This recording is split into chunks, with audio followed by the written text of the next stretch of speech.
খবরদার, ওদের কাছে যখন রিমান্ডে মাটির নিচে ওই জায়গায় এমন কঠিন টয়লেট আছে, কিন্তু টয়লেটের দরজা আবার খোলা রাখা লাগে, 1-1.5 হাত খালি দেওয়াল দেওয়া। এটা যুবক মানুষ আমরা, বলেন তো এরকম একটা মানুষের সামনে যদি ওইভাবে টয়লেট পোষাবো তো আসবে না।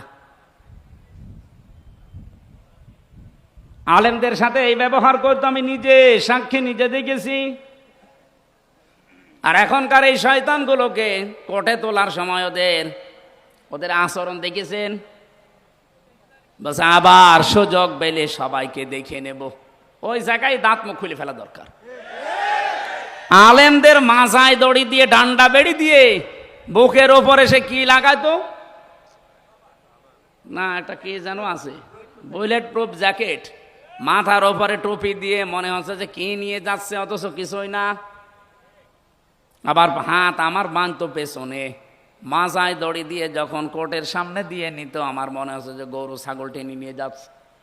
ওই শয়তানগুলো সব কোর্টের বারান্দায় টিপ্পনি কাটতো, আমারে দেখে, মামুনুল হককে দেখে, সাখাওয়াত হোসেন রাজিরে দেখে, বলতে এই দেখেন জঙ্গি যাচ্ছে।